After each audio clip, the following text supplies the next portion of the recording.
Hello aspirants, welcome to success on. இன்னைக்கு நம்ம RRB PO மெயின்ஸில் முக்கியமான டாப்பிக்கான உதயம் ரெஜிஸ்ட்ரேஷன் போர்ட்டல் பார்க்க போகிறோம்.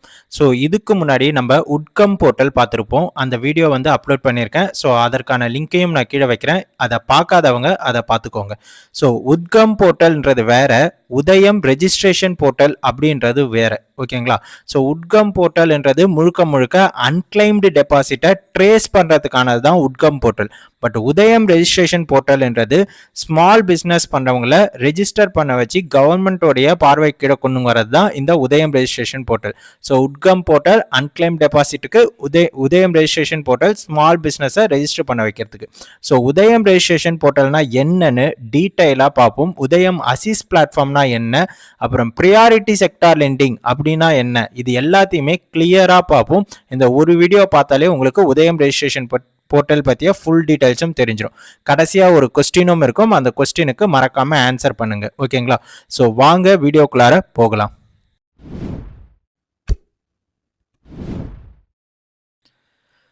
ஸோ உதயம் ரெஜிஸ்ட்ரேஷன் போர்ட்டல் மெயின்னு போட்டிருக்கேன். ஸோ உதயம் மெயின் ரெஜிஸ்ட்ரேஷன் போர்ட்டல்னு ஒன்று இருக்குது மக்களே.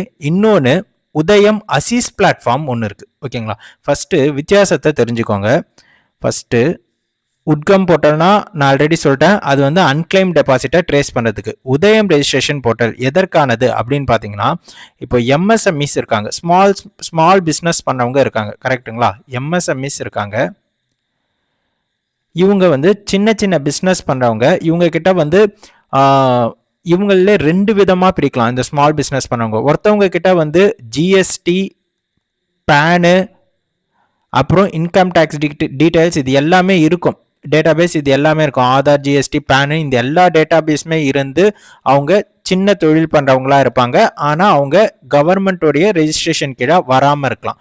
இன்னொன்று ஸ்ட்ரீட் வெண்டார்ஸ் அவங்களாம் இருக்காங்களே, அவங்க கிட்டலாம் எந்த ஒரு டாக்குமெண்ட்ஸுமே இருக்காது. அவங்களையும் இந்த கவர்மெண்ட்டோடைய ரெஜிஸ்ட்ரேஷன் கீழே கொண்டு வரணும். இப்போ ரெண்டு விதம் இருக்குங்களா? ஸோ எம்எஸ்எம்இன்றவங்க இவங்க கிட்ட எல்லா டாக்குமெண்ட்ஸுமே இருக்கும். ஸ்ட்ரீட் வெண்டார்ஸ்னவங்க அவங்க கிட்ட எந்த டாக்குமெண்ட்ஸுமே இருக்காது. இவங்களையும் நம்ம கவர்மெண்ட்டோடைய அந்த ரெஜிஸ்ட்ரேஷன் கீழே கொண்டு வரணும். அவங்களையும் நம்ம கொண்டு வரணும். ஏன் சார் கொண்டு வரணும்? இவங்களையே அந்த மாரி ரெஜிஸ்ட்ரேஷன் போர்ட்டலுக்குள்ளார கொண்டு வரணும் அப்படின்னு பார்த்தீங்கன்னா, இவங்க அந்த ரெஜிஸ்ட்ரேஷன் போர்ட்டல் கீழே வரதுனால கவர்மெண்ட்டோடைய பார்வை கீழே வருவாங்க. அதனால இவங்களுக்கு என்ன கிடைக்கும் அப்படின்னு பார்த்தீங்கன்னா, இவங்களுக்கு பேங்க்ல ப்ரியாரிட்டி செக்டார் லெண்டிங் கிடைக்கும். அதாவது ஸ்மால் இன்ட்ரெஸ்ட்ல லோன் கிடைக்கும். அது மட்டும் இல்லாமல் கவர்மெண்ட்டோடைய சப்சிடி எல்லாமே இவங்களுக்கு அவைல் பண்ணிக்கலாம். மற்றும் சில நிறைய பெனிஃபிட்ஸ்லாம் இவங்களுக்கு கிடைக்கும். ஓகேவா? ஸோ அதெல்லாம் கிடைக்கிறதுக்கு இவங்க அந்த ரெஜிஸ்ட்ரேஷன் போர்ட்டலை என்ட்ரி பண்ணணும். கரெக்டுங்களா? ஸோ எம்எஸ்எம்இக்காக வந்தது தான் Udyam registration main portal. First இதை தான் எடுத்துட்டு வராங்க. உதயம் ரெஜிஸ்ட்ரேஷன் போர்ட்டல் மெயின்னு சொல்லுவாங்க. ஓகேங்களா? அதுக்கப்புறம் தான் உதயம் அசிஸ்ட் பிளாட்ஃபார்ம் வந்தது. இந்த உதயம் அசிஸ்ட் பிளாட்ஃபார்ம் யாருக்காக வந்ததுன்னா, இந்த டாக்குமெண்ட்ஸே இல்லாமல் இருக்காங்களே சின்ன சின்ன தொழில் பண்ணவங்க, ஷாப் கீப்பர்ஸு, ஸ்ட்ரீட் வெண்டார்ஸு, அவங்கள ரெஜிஸ்டர் பண்ணுறதுக்காக எடுத்துக்கு உதயம் அசிஸ்ட் பிளாட்ஃபார்ம். அது ஃபியூச்சரில் தேவைப்பட்டதுனால தான் அதை எடுத்துகிட்டு வந்தாங்க. அது வரைக்கும் என்னது உதயம் ரெஜிஸ்ட்ரேஷன் போர்ட்டல் மெயின் போர்ட்டல் தான் இருந்தது. ஸோ ஃபஸ்ட்டு இந்த உதயம் ரெஜிஸ்ட்ரேஷன் போர்ட்டல் மெயின் வருது.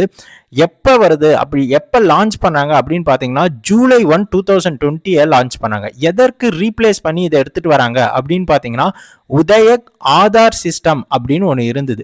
ஸோ அதை ரீப்ளேஸ் பண்ணி தான் இந்த உதயம் ரெஜிஸ்ட்ரேஷன் போர்ட்டல் எடுத்துகிட்டு வராங்க. யாருக்காக எடுத்துகிட்டு வராங்க? நான் சொன்னேன் எம்எஸ்எம்இ, ஃபார்மலாக இருக்க பிஸ்னஸ் பண்ணுற இந்த எம்எஸ்எம்இக்காக எடுத்துகிட்டு வராங்க.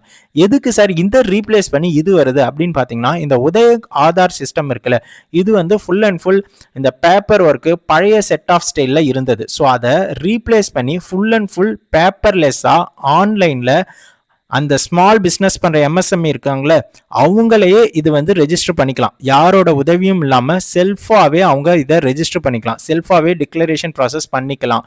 ஸோ இது ரொம்ப இம்பார்ட்டண்ட்டான ஒரு பாயிண்ட் மக்களே. அது ஏன்னு நான் பின்னாடி சொல்கிறேன். ஸோ இந்த எம்எஸ்எம்இ ஃப்ரீயாக ஆன்லைனில் பேப்பர்லெஸ்ஸான ஒர்க்குக்காக எடுத்துகிட்டு வந்த உதயம் ரெஜிஸ்ட்ரேஷன் போர்ட்டலில் செல்ஃபாகவே அவங்க ரெஜிஸ்டர் பண்ணிக்கலாம். எப்போ எடுத்துகிட்டு வராங்க? July 1, 2020. எதற்கு ரீப்ளேஸ் பண்ணி எடுத்துகிட்டு வராங்க? உதய ஆதார் சிஸ்டமை ரீப்ளேஸ் பண்ணி எடுத்துகிட்டு வராங்க. ஓகேங்களா? ஸோ இதை யார் சார் லான்ச் பண்ணாங்க அப்படின்னு பார்த்தீங்கன்னா, ministry of micro small medium enterprises இருக்குல்ல, கவர்மெண்ட் ஆஃப் இந்தியா கீழே வர எம்எஸ்எம்இ மினிஸ்டர் தான் மினிஸ்ட்ரி தான் இந்த உதயம் ரெஜிஸ்ட்ரேஷன் போர்ட்டலை லான்ச் பண்ணிச்சு. இதை யார் கவர்ன் பண்ணுவா அப்படின்னு பார்த்தீங்கன்னா, ஸோ உதயம் ரெஜிஸ்ட்ரேஷன் போர்ட்டல் பொறுத்த வரைக்கும் கவர்ன்டு, ரெகுலேட்டடு, லான்ச்டு எல்லாமே மினிஸ்ட்ரி ஆஃப் எம்எஸ்எம்இ எது கீழே வரும்னா கவர்மெண்ட் ஆஃப் இந்தியா. அப்போ கொஸ்டின் உங்களுக்கு கேட்குறாங்கன்னா, உதயம் ரெஜிஸ்ட்ரேஷன் போர்ட்டலை யார் லான்ச் பண்ணாலும் கேட்டாலும் கவர்மெண்ட் ஆஃப் இந்தியா தான் வரும். கவர்ன்டு, ரெகுலேட்டட் யார் பண்ணாலும் கேட்டாலும் இந்த Udyam registration portal, main registration portal இருக்குல்ல, அதுக்கு answer MSME, ministry of MSME, government of India தான். நான் ஆல்ரெடி சொன்னல இவங்க கிட்ட என்னென்ன இருக்கும். ஸோ இவங்க கிட்ட ஜிஎஸ்டி இருக்கும், பேன் இருக்கும், ஆதார் இருக்கும், இன்கம் டேக்ஸ் டேட்டா பேசஸ் இது எல்லாமே இருக்கும். ஆனால் ரெஜிஸ்டர் பண்ணியிருக்க மாட்டாங்க. அவங்கள ரெஜிஸ்டர் பண்ண வைக்கிறதுக்கு தான் என்ன கொண்டு வந்தாங்க, இந்த உதயம் ரெஜிஸ்ட்ரேஷன் போர்ட்டல். இதில் அவங்களாவே அவங்க ரெஜிஸ்டர் பண்ணிக்கலாம், யாருடைய உதவியும் தேவைப்படாது. ஓகேங்களா. ஸோ இதனால் இப்படி ரெஜிஸ்டர் பண்ணிட்டாங்க சார். ஒரு எம்எஸ்எம்இ இருக்குது, அந்த எம்எஸ்எம்இ வந்து இந்த உதயம் ரெஜிஸ்ட்ரேஷன் போர்ட்டலில் ரெஜிஸ்டர் பண்ணிட்டாங்க. இதனால் அவங்களுக்கு என்ன கிடைக்கும் அப்படின்னு கேட்டிங்கன்னா, ஸோ இவங்களுக்கு உதயம் ரெஜிஸ்ட்ரேஷன் கார்டுன்னு ஒன்று கிடைக்கும். உதயம் ரெஜிஸ்ட்ரேஷன் கார்டு, இதை வச்சு அவங்க கவர்மெண்ட்டோடைய ரெகக்னேஷன் கீழே வந்துட்டாங்கன்றதுக்கான அந்த கார்டு தான், அந்த ரெஜிஸ்ட்ரேஷன் கார்டு தான் அதுக்கான இது. ஓகேங்களா. ஸோ இதனால் என்னென்ன பெனிஃபிட்ஸ் கிடைக்கும்னு பாருங்கள். ப்ரியாரிட்டி செக்டார் லெண்டிங் கிடைக்கும், அதாவது லோன்ஸு ஸ்மால் இன்ட்ரெஸ்ட் ரேட்டில் இவங்களுக்கு கொடுப்பாங்க. ப்ரியாரிட்டி செக்டார் லெண்டிங்னா என்னன்னு நம்ம பின்னாடி கொஞ்சம் நேரத்தில் பார்ப்போம்.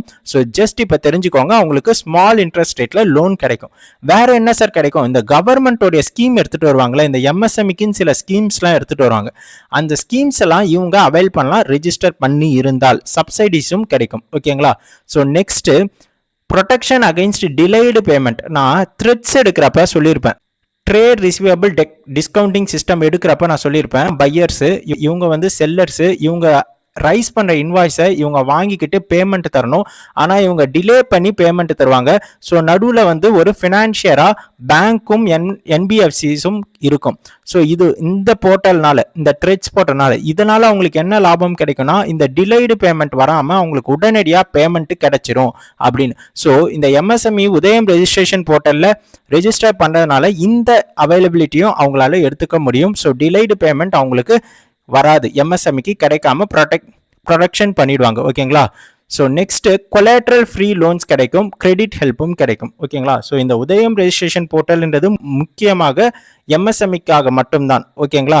ஸோ நெக்ஸ்ட் டாக்ஸ் எக்ஸம்ஷன் கிடைக்கும் மற்றும் கவர்மெண்ட்டோடைய ப்ரொக்யூர்மெண்ட் டெண்டர்ஸ்லாம் இருக்குல்ல, அதுலலாம் இந்த உதயம் ரெஜிஸ்ட்ரேஷன் போர்ட்டலில் ரெஜிஸ்டர் ஆகிருக்க எம்எஸ்எம்இக்கு ப்ரிஃபரன்ஸ் கொடுப்பாங்க. ஓகேங்களா. இவ்வளவு தான் உதயம் ரெஜிஸ்ட்ரேஷன் மெயின் போர்ட்டலோடைய பெனிஃபிட்ஸ் அண்ட் யூசர்ஸ் எல்லாமே. ஓகேங்களா. ஸோ நெக்ஸ்ட் உதயம் அசிஸ் பிளாட்ஃபார்ம்னா என்னன்னு பார்ப்போம். ஸோ உதயம் ரெஜிஸ்ட்ரேஷன் போர்ட்டல் நான் எப்போ லான்ச் பண்ணான்னு சொன்னேன், July 1, 2020. கரெக்டுங்களா. July 1, 2020 வந்து உதயம் ரெஜிஸ்ட்ரேஷன் போர்ட்டல் வந்துச்சு. யாருக்காக வந்துச்சு, ஃபார்மலாக இருக்க எம்எஸ்எம்இ. ஃபார்மலாக இருக்க எம்எஸ்எம்இனா என்ன இருக்கும், இவங்க கிட்ட வந்து பேன் இருக்கும், ஜிஎஸ்டி இருக்கும், ஆனால் ரெஜிஸ்டர் பண்ணியிருக்க மாட்டாங்க. இவங்களை ரெஜிஸ்டர் பண்ணி வைக்கிறதுக்காக கொண்டு வந்து. ஸோ இவங்க கிட்ட பேன், ஜிஎஸ்டி எல்லா டாக்குமெண்ட்ஸுமே இருக்குது. ஆனால் இல்லாமல் சில ஸ்மால் பிஸ்னஸ் பண்ணவங்க இருக்காங்களே, ஸோ அவங்களையும் ரெஜிஸ்டர் பண்ண வைக்கணும். ஆனால் அவங்கக்கிட்ட இந்த டாக்குமெண்ட்ஸ் எதுவும் இருக்காது. ஸோ அவங்கள எப்படி ரெஜிஸ்டர் பண்ண வைக்கிறது அப்படின்றதுக்காக கொண்டு வரப்பட்டது தான். ஸோ July 1, 2020 உதயம் ரெஜிஸ்ட்ரேஷன் போர்ட்டல் வந்துச்சு. அதுலேருந்து 3 வருஷம் கழிச்சு 11th January 2023 வந்து உதயம் அசிஸ் பிளாட்ஃபார்ம் வருது. ஓகேங்களா. ஸோ இந்த உதயம் அசிஸ் பிளாட்ஃபார்மை யார் லான்ச் பண்ணாங்க அப்படின்னு பார்த்தீங்கன்னா, மினிஸ்ட்ரி ஆஃப் எம்எஸ்எம்இ தான் லான்ச் பண்ணாங்க. கவர்மெண்ட் ஆஃப் இந்தியா கீழே அந்த மினிஸ்ட்ரி ஆஃப் எம்எஸ்எம்இ வரும் இல்லையா. ஸோ அவங்க தான் வந்து லான்ச் பண்ணாங்க. லான்ச் பண்ணிட்டு அவங்க என்ன பண்ணாங்கன்னா, இதை இம்ப்ளிமெண்ட் பண்ணுற ஏஜென்சியை சிட்பி கிட்ட கொடுத்துட்டாங்க. ஸோ சிட்பினா என்னன்னு தனியாக வீடியோ போட்டிருக்கேன். சிட்பியை பற்றி ஃபுல் டீட்டெயில்ஸும் உங்களுக்கு அதில் தெரிஞ்சிடும். ஸோ அதற்கான லிங்க்கும் நான் உங்களுக்கு டிஸ்கிரிப்ஷனில் கொடுக்குறேன், அந்த வீடியோவையும் போய் பார்த்துக்கோங்க. ஓகேங்களா. ஸோ சிட்பியை யார் ரெகுலேட் பண்ணாங்கன்னு நான் சொல்லியிருக்கேன், ஆர்பிஐ. அப்போ சிட்பியை ஆர்பிஐ ரெகுலேட் பண்ணாங்கன்னா, சிட்பியை இம்ப்ளிமெண்டிங் ஏஜென்சியாக வச்சிருக்க இந்த உதயம் அசிஸ் பிளாட்ஃபார்மையும் யார் வந்து ரெகுலேட் பண்ணுவா, ஆர்பிஐ தான் ரெகுலேட் பண்ணும். ஆனால் இதை யார் லான்ச் பண்ணா, Ministry of MSME, Government of India. So launched Ministry of MSME, Government of India, regulated by RBI, implementing agency யாரு, SIDBI. 3 விஷயம் இருக்கு. யாரு லான்ச், கவர்மெண்ட். யார் implementing agency or nodal agency, SIDBI. யாரு ரெகுலேட், RBI. ஓகேங்களா. யாருக்கு இது? உதயம் அசிஸ் பிளாட்ஃபார்முக்கு. ஆனால் உதயம் ரெஜிஸ்ட்ரேஷன் போர்ட்டலை பொறுத்த வரைக்கும் முக்கியமாக எல்லாமே லான்ச்டு, ரெகுலேட்டர், கவர்ன்டு எல்லாமே கவர்மெண்ட் ஆஃப் இந்தியா தான். ஓகேங்களா? ஸோ நெக்ஸ்ட்டு உதயம் அசிஸ் பிளாட்ஃபார்மில் வந்து implementing agency SIDBI, regulated by RBI, launched by MSME. ஓகேங்களா? ஸோ இவங்க இன்ஃபார்மல் மைக்ரோ என்டர்பிரைசஸ்னு சொல்லுவோம். இவங்களை வந்து இன்ஃபார்மல் மைக்ரோ என்டர்பிரைசஸ். இவங்க உதயம் ரெஜிஸ்ட்ரேஷன் மெயின் போர்ட்டலில் வரவங்க ஃபார்மல் எம்எஸ்எம்இஸ். உதயம் அசிஸ் பிளாட்ஃபார்மில் வரவங்க இன்ஃபார்மல் மைக்ரோ என்டர்பிரைசஸ், ஐஎம்இஸ்ன்னு சொல்லுவோம். இன்ஃபார்மல் மைக்ரோ என்டர்பிரைசஸ் யார்னா street vendors, local shopkeepers etcetera. இவங்க கிட்ட என்ன இருக்காதுன்னு நான் சொன்னேன், ஜிஎஸ்டி இருக்காது, பேன் இருக்காது, அதர் டாக்குமெண்ட்ஸ் எதுவுமே இருக்காது. அதனால இவங்களை நம்ம என்னன்னு சொல்லுவோம்னா இன்விசிபிள் பிஸ்னஸஸ்ன்னு சொல்லுவோம். இவங்க பண்ற பிஸ்னஸை இன்விசிபிள் பிஸ்னஸஸ்ன்னு சொல்லுவோம். ஓகேங்களா? ஸோ இவங்களை ரெஜிஸ்டர் பண்ண வைக்கிறதுக்காக என்ன பண்றாங்கன்னா அசிஸ் மாடல்ஸ், அதாவது பேங்க்கு, என்பிஎஃப்சி, மைக்ரோ ஃபினான்ஷியல் இன்ஸ்டிடியூஷன்ஸ் இருக்காங்களே, இவங்களை டிசைனேட்டட் ஏஜென்சிஸா வச்சிருக்காங்க. இந்த டிசைனேட்டட் ஏஜென்சிஸ் ஆகிய பேங்க்கு, என்பிஎஃப்சி, மைக்ரோ ஃபினான்ஷியல் இன்ஸ்டிடியூஷன் என்ன பண்ணுன்னா இந்த இன்ஃபார்மல் மைக்ரோ என்டர்பிரைசஸ் டாக்குமெண்ட் இல்லாம இருக்காங்களே அவங்கள இவங்க கிட்ட இருக்க டேட்டாவை வச்சு இந்த உதயம் அசிஸ் பிளாட்ஃபார்ம்ல ரெஜிஸ்டர் பண்ண வைப்பாங்க. ஸோ ரெஜிஸ்டர் பண்ண வச்சிட்ட பிறகு இவங்களுக்கு என்ன கிடைக்கும்? உதயம் அசிஸ் பிளாட்ஃபார்முடைய ரெஜிஸ்ட்ரேஷன் கார்டு கிடைக்கும். ஓகேங்களா? ஸோ அதன் மூலியமா அவங்க என்ன பண்ணலாம்? கவர்மெண்டோடைய பார்வைக்கிட வருவாங்க, லோன் கிடைக்கும், பிளஸ் அவங்களுக்கு சப்சிடி கிடைக்கும், இந்த மாதிரி எல்லாமே கிடைக்கும். ஓகேங்களா? ஸோ அப்போ இதுக்கு முன்னாடி நான் சொன்னேன், எம்எஸ்எம்இ ரெஜிஸ்டர் பண்ணுறதுக்கு யாரோட உதவியும் தேவையில்லை, செல்ஃபாகவே வந்து அவங்க ரெஜிஸ்டர் பண்ணிக்கலாம். ஆனால் உதயம் அசிஸ் பிளாட்ஃபார்மில் இருக்க இந்த இன்விசிபிள் பிஸ்னஸ் பண்ணுற இந்த பிஸ்னஸஸ், ஸ்மால் பிஸ்னஸஸ், அதாவது இன்ஃபார்மல் மைக்ரோ என்டர்பிரைசஸ் ரெஜிஸ்டர் பண்ணணும்னா இந்த டிசைனேட்டட் ஏஜென்சிஸ் தேவை. அந்த டிசைனேட்டட் ஏஜென்சிஸ் யார்னா பேங்க்ஸு, நான் banking financial companies, micro financial institutions. ஓகேங்களா? ஸோ நெக்ஸ்ட்டு இவங்களுடைய பெனிஃபிட்ஸ் என்னன்னா லோன் கிடைக்கும். ஸோ கவர்மெண்டோடைய ஸ்கீம்ஸ் சிலதெல்லாம் இருக்கலாம். பிஎம் ஸ்வநிதி ஸ்கீம், அதாவது PM Pradhan Mantri street vendors நிதி, அந்த ஸ்கீம்ஸு, அது மட்டும் இல்லாமல் அதர் ஸ்கீம்ஸு, இதெல்லாம் அவைல் பண்ணிக்கலாம் அவங்க. ஓகேங்களா? ஸோ நெக்ஸ்ட் வந்து இவங்க உதயம் அசிஸ் பிளாட்ஃபார்மில் ரெஜிஸ்டர் பண்ணுறதுனால இவங்க பிஸ்னஸ் க்ரோத் ஆகும். எப்படி? இவங்களுக்கு அஃபிஷியலாக பிஸ்னஸ் பேங்க் அக்கௌண்ட் ஓப்பன் பண்ண முடியும். அஃபிஷியல் பிஸ்னஸ் பேங்க் அக்கௌண்ட் யாரால பண்ண முடியும்? உதயம் ரெஜிஸ்ட்ரேஷன் பிளாட்ஃபார்ம்ல ரெஜிஸ்டர் பண்ணியிருக்க மைக்ரோ என்டர்பிரைசஸ், அதாவது இன்ஃபார்மல் மைக்ரோ என்டர்பிரைசஸ்க்கு பிஸ்னஸ் பேங்க் அக்கௌண்ட் ஓப்பன் பண்ண முடியும். இப்படி ஓப்பன் பண்ணால் என்ன ஆகும்? இவங்க கிட்ட வர கஸ்டமர்ஸ் ஒரு ட்ரஸ்ட் வர்த்தியா இவங்க கிட்ட பிஸ்னஸ் பண்ணுவாங்க. ஓகேங்களா? ஸோ அதனால என்ன ஆகும்னா இவங்க பிஸ்னஸ் வந்து வளரும் மக்களே. ஸோ ஜென்ரலாக ஒரு கிளான்ஸ் பார்ப்போமா? ஸோ ரெண்டு இருக்கு, உதயம் ரெஜிஸ்ட்ரேஷன் மெயின் போர்ட்டல். ஓகேங்களா? Udyam registration portal main, Udyam assist platform ரெண்டு இருக்கு. ஓகேங்களா? ஸோ இது யாருக்காகுது? ஃபார்மல் எம்எஸ்எம்இக்காக. இவங்க இன்ஃபார்மல் மைக்ரோ என்டர்பிரைசஸ். ஓகேங்களா? ஸோ இவங்க கிட்ட GST, PAN, Aadhaar and other documents இருக்கும். இவங்க கிட்ட எந்த டாக்குமெண்ட்ஸுமே இருக்காது. ஓகேங்களா? ஸோ இவ்வளவுதான் உதயம் ரெஜிஸ்ட்ரேஷன் போர்ட்டல், அந்த உதயம் அசிஸ் பிளாட்ஃபார்முக்கு. ஓகேங்களா? இது மூலியமா அவங்க ரெஜிஸ்டர் பண்ணிட்டாங்கன்னா அது லைஃப் டைம் ரெஜிஸ்ட்ரேஷன் தான், அப்டேஷன் மட்டும் பண்ணிக்கணும். ஓகேங்களா? ஸோ வேலிடேஷன் பீரியட்லாம் ஒன்றும் இல்லை, லைஃப் டைம் ரெஜிஸ்ட்ரேஷன் தான். ஓகேவா? ஸோ நெக்ஸ்ட் என்னன்னு பாருங்க, ப்ரியாரிட்டி செக்டார் லெண்டிங் அப்படின்னா என்ன அப்படின்னு நான் சொல்லியிருந்தேன். ஸோ ப்ரியாரிட்டி செக்டார் லெண்டிங் அப்படின்னா என்னன்னு பார்த்தீங்கன்னா, நம்ம ஆர்பிஐ இருக்காங்களே, ரிசர்வ் பேங்க் ஆஃப் இந்தியா, இவங்க வந்து commercial banks and other banks எல்லாம் என்ன சொல்றாங்கன்னா, நீங்க எந்தெந்த செக்டார்லாம் வீக்கா இருக்கோ, எந்தெந்த செக்டாருக்கெல்லாம் ப்ரியாரிட்டி வேணுமோ அவங்களுக்கெல்லாம் லோன்ஸ் ப்ரொவைட் பண்ணணும் அப்படின்னு சொல்றாங்க. அந்த லோன்ஸ் வந்து எப்படி இருக்கணும் அப்படின்னு கேட்டிங்கன்னா, அவங்களுடைய நெட் பேங்க் கிரெடிட்ல 40% வந்து அந்த பர்டிகுலர் செக்டாரை ஃபோக்கஸ் பண்ணி இருக்கிறதுக்கு நீங்க கொடுக்கணும். வீக்கர் செக்ஷனா இருக்கிற செக்டாரு இல்லாட்டி எந்தெந்த செக்டாருக்கெல்லாம் முக்கியத்துவம் வேணுமோ அதுக்கெல்லாம் கொடுக்கணும் அப்படின்னு சொல்றாங்க. யாரு? ஆர்பிஐ. ஓகேங்களா? ஸோ இதனால என்ன கிடைக்கும் அப்படி கொடுக்கறதுனால அந்த செக்டாருக்கு அப்படின்னு கேட்டிங்கன்னா, அவங்களுக்கு வந்து லோன்ஸ் கிடைக்கும் அட் லோ இன்ட்ரெஸ்ட் ரேட்ல கிடைக்கும். அதாவது ப்ரியாரிட்டி செக்டார் லெண்டிங்னு இருக்கு. இதை வந்து யார் மேண்டேட் பண்றாங்கன்னா ஆர்பிஐ. இவங்க என்ன சொல்றாங்கன்னா, ப்ரியாரிட்டியா இருக்க செக்டார்ஸ், அதாவது ஒரு பர்டிகுலர் செக்டார்ஸ்க்குலாம் நீங்க வந்து லோ இன்ட்ரெஸ்ட் ரேட்ல லோன் தரணும் அப்படின்னு யாருக்கு சொல்றாங்க? பேங்க்குக்கும் அதர் ஃபினான்ஷியல் இன்ஸ்டிடியூஷனுக்கும் சொல்றாங்க. அதுக்கு என்ன கிரைட்டீரியா வைக்கிறாங்கன்னா, அட்லீஸ்ட் 40% of adjusted net bank credit ஆகுது உங்களுக்கு ப்ரியாரிட்டி செக்டார் லோனுக்கு போயிடணும் அப்படின்னு சொல்றாங்க. ஓகே சார், அப்போ யாரெல்லாம் அந்த ப்ரியாரிட்டி செக்டார் லெண்டிங் கீழே வராங்க அப்படின்னு பார்த்தீங்கன்னா, அக்ரிகல்ச்சர் நான் சொல்லியிருப்பேன் சிட்பி எடுக்கிறப்ப. So Reserve Bank of India கீழே ஒரு 5 ஆல் இண்டியா ஃபினான்ஷியல் இன்ஸ்டிடியூஷன்ஸ் இருக்குது. நபார்டு அண்டு சிட்பி, என்ஹெச்பி, எக்ஸிமு அப்படிலாம் சொல்லியிருப்பேன். அவங்களாம் வந்து பர்டிகுலர் செக்டாரில் ஃபோக்கஸ் பண்ணுவாங்கன்னு சொல்லியிருப்பேன். அது எல்லாமே இதுலேயும் வரும் பாருங்கள். அக்ரிகல்ச்சர் வந்துருச்சுங்களா? ஸோ எம்எஸ்எம்இ சிட்பி, ஓகேங்களா?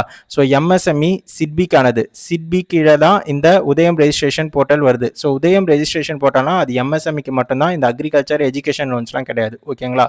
So next education loans, housing, export credit, renewable energy and வேறு என்ன இருக்குன்னா weaker section, self help group and joint liability group. இது எல்லாமே எது கீழே வரும்னா ப்ரியாரிட்டி செக்டார் லெண்டிங் கீழே வரும். கொஷின் கேட்கலாம், கீழே ஒரு 5 ஆப்ஷன் கொடுத்துட்டு அதில் 4 வந்து ப்ரியாரிட்டி செக்டார் லெண்டிங்காக இருக்கும், 1 மட்டும் ப்ரியாரிட்டி செக்டார் லெண்டிங் கீழே வராது, ஓகேங்களா? அது என்னன்றதை கேட்பாங்க கொஷின், ஓகேங்களா? ஸோ நெக்ஸ்ட் என்னன்னு பார்ப்போம். ரீசன்ட் நியூஸ் என்னன்னா, ஃபோன்பே வந்து சிட்பியோட இன்டகிரேட் பண்ணியிருக்கு. எதற்காகனா இந்த ஸ்மால் பிஸ்னஸ் பண்ணுறவங்களை உதயம் அசிஸ் பிளாட்ஃபார்ம் வழியாக ரெஜிஸ்டர் பண்ண வைக்கிறதுக்காக. ஸோ இது வரைக்கும் எத்தனை பேர் ரெஜிஸ்டர் பண்ணியிருக்காங்க? கிட்டத்தட்ட அப்ராக்சிமேட்லி பார்த்தீங்கன்னா 1.5 crore register and get priority sector lending benefits, ஓகேங்களா? ஸோ நெக்ஸ்ட் மக்களே, இது ரொம்ப இம்பார்ட்டன்ட். இது என்னன்னு பார்த்தீங்கன்னா, எம்எஸ்எம்இ வந்து so micro small and medium enterprises, micro small and medium enterprises, micro business பண்ணவங்க, ஸ்மால் பிஸ்னஸ் பண்ணவங்க, மீடியம் பிஸ்னஸ் பண்ணவங்கன்னு 3 கிளாசிஃபிகேஷனாக பிரிக்கிறாங்க. ஸோ இந்த 3 கிளாசிஃபிகேஷன் கீழே வரவங்க மட்டும்தான் எம்எஸ்எம்இ. அவங்களால மட்டும்தான் இந்த உதயம் ரெஜிஸ்ட்ரேஷன் போர்ட்டலில் ரெஜிஸ்டர் பண்ணி அக்சஸ் பண்ணிக்க முடியும். ஸோ அதுக்கு என்ன க்ரைட்டீரியா புதுசாக வச்சுருக்காங்க, இது ரிவைஸ் பண்ணப்பட்டது, ஓகேங்களா? ஸோ என்ன வச்சுருக்காங்கன்னு பார்த்தீங்கன்னா, எந்தெந்த மைக்ரோ என்டர்பிரைசஸ்லாம் 2.5 crore இன்வெஸ்ட்மெண்ட் வச்சிருக்கு, இல்லை 2.5 crore மேலே இன்வெஸ்ட்மெண்ட் வச்சிருக்கோ, அவங்க எல்லாருமே மைக்ரோ என்டர்பிரைசஸில் வருவாங்க. அவங்களுடைய டேர்ன் ஓவர் எவ்வளோ இருக்கும் அப்படின்னு பார்த்தீங்கன்னா, greater than or equal to 10 crore இருக்கும். 10 crore இருக்கணும், இல்லை அதற்கும் மேலே இருக்கணும். So investment greater than or equal to 2.5 crore, turnover greater than or equal to 10 crore. Small enterprises பொறுத்த வரைக்கும் greater than or equal to 25 crore இல்ல அதற்கும் மேல இன்வெஸ்ட்மெண்ட் இருக்கணும். டர்ன் பொறுத்த வரைக்கும் 100 crore இல்லாட்டி அதற்கும் மேல இருக்கணும். இதே மீடியம் என்டர்பிரைசஸா இருந்தா 125 crore வந்து இன்வெஸ்ட்மெண்ட்டா இருக்கணும். டேர்ன் ஓவர் வந்து 500 crore இல்லை அதுக்கும் மேலே இருக்கணும். இது எல்லாமே greater than or equal to, ஓகேங்களா? ஸோ இதுதான் ரிவைஸ்டு எம்எஸ்எம்இ கிளாசிஃபிகேஷன். இதுல இருந்தும் கொஸ்டின் கேட்கலாம். ரிவைஸ் பண்ணப்பட்ட எம்எஸ்எம்இ கிளாசிஃபிகேஷன் படி ஸ்மால் என்டர்பிரைசஸோடைய இன்வெஸ்ட்மெண்ட் அமௌண்ட் எவ்வளவாக இருக்கணும் அப்படின்னு கேட்டாங்கன்னா greater than or equal to 25 crore மக்களே. ஸோ இவ்வளோ தான். ஸோ நம்ம வந்து உதயம் ரெஜிஸ்ட்ரேஷன் போர்ட்டல்னா என்னன்னு பார்த்துட்டோம், உதயம் அசீஸ் பிளாட்ஃபார்ம்னா என்னன்னு பார்த்துட்டோம், ப்ரியாரிட்டி செக்டார் லெண்டிங்னா என்னன்னு பார்த்துட்டோம், உட்கம்னா என்னன்னு நான் ஆல்ரெடி சொல்லியிருக்கேன், சிட்பினா என்னன்னு தனியாக வீடியோ போட்டிருக்கேன். அது மட்டும் இல்லாமல் ராம்சார் சைட்ஸ்க்கும் தனியாக ஒரு வீடியோ போட்டிருக்கேன். இது எல்லாத்தையுமே வந்து வீடியோக்கான லிங்கை நான் கீழே கொடுக்குறேன், போயிட்டு பார்க்காதவங்க அதை பார்த்துக்கோங்க. ஸோ இன்னைக்கு உங்களுக்கான கொஸ்டின் என்ன அப்படின்னா, ஸோ இது வரைக்கும் நீங்கள் உதயம் ரெஜிஸ்ட்ரேஷன் போர்ட்டல்லாம் படிச்சிங்களே, இந்த கொஸ்டினுக்கு உங்களால் ஆன்சர் பண்ண முடியுதா அப்படின்னு பாருங்க. உதயம் registration is based on which criteria? So எந்த கிரைட்டீரியாவை பேஸ் பண்ணி உதயம் ரெஜிஸ்ட்ரேஷன் இருக்கு? ஸோ ஆப்ஷன் ஏ வந்து நம்பர் ஆஃப் எம்ப்ளாயீஸை வச்சு தான் உதயம் ரெஜிஸ்ட்ரேஷன் பண்ண முடியுமா, இல்லாட்டி ப்ராஃபிட் ஆஃப் என்டர்பிரைஸா, இல்லாட்டி இன்வெஸ்ட்மெண்ட் அண்ட் டேர்ன் ஓவரை வச்சு தான் அந்த உதயம் ரெஜிஸ்ட்ரேஷன் பண்ண முடியுமா, இல்லாட்டி ஏரியா ஆஃப் பிஸ்னஸ் அவங்க எந்த பிஸ்னஸ் பண்ணாங்கன்றதை வச்சு இந்த உதயம் ரெஜிஸ்ட்ரேஷன் பண்ண முடியுமா? ஸோ உங்களுக்கான ஆன்சரை நீங்கள் கமெண்ட் பாக்ஸில் கமெண்ட் பண்ணுங்கள் மக்களே. ஸோ அவ்வளவுதான், நெக்ஸ்ட் வீடியோவில் பார்க்கலாம். மறக்காமல் சக்ஸஸ் ஆன சப்ஸ்கிரைப் பண்ணிக்கோங்க இந்த மாதிரி ரெகுலர் அப்டேட்ஸ் அண்டு இம்பார்ட்டண்ட் நியூஸ்லாம் பார்க்குறதுக்கு. தேங்க்யூ.